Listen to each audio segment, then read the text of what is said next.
নমস্কাৰ ৰাইজ আৰু মোৰ এটা অন্য মিনি ব্লগলৈ আপোনালোকক সকলোকে স্বাগতম জনালোঁ। আৰু এতিয়া আছোঁ বৌৰ ঘৰত। ৰাতিপুৱাই আহি পালোঁ ভণ্টি আৰু মই। আজি এইকেইদিন মোৰ 3 দিনমান হ'ল বহুত বেমাৰ হৈছিলে, সেইবাবে মেডিকেল আহিব লগা হ'ল। যিহেতু আমাৰ ওচৰতে মেডিকেল কলেজখন আছে, তাত বুলি আহিলোঁ এতিয়া ভণ্টি, মই আৰু বৌ।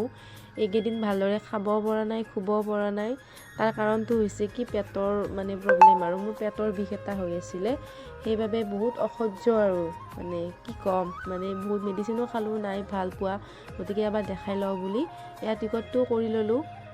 দেখাই ল'লে ভালদৰে গম পোৱা যায় কি হৈছে কি হোৱা নাই, আৰু গেছৰ প্ৰব্লেমৰ বাবে হোৱা বুলি ক'লে। তাৰপিছত এতিয়া মই ল'লোঁ ৰঙা চাহ, লগত এটা বুন্দিয়াৰ লাড়ু, যিহেতু ঘৰত একো খাই অহা নাছিলোঁ। এয়া বৌ আৰু ভণ্টিয়ে ল'লে গাখীৰ চাহ।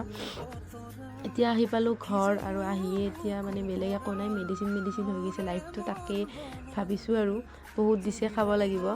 এয়া পাকঘৰত আহি ভাজিৰ বাবে অকণমান পাচলি কাটি লওঁ, যিহেতু ভাত খোৱাত প্ৰব্লেম হৈছে, অলপ সোনকালে খাই লওঁ। এয়া ভাতখিনি এতিয়া খাব লৈছোঁ এনেদৰে।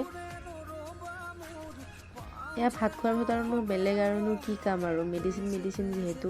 খোৱাৰ আগত বা খোৱাৰ পিছত আছিল আজি মোৰ মিনি ব্লগটো।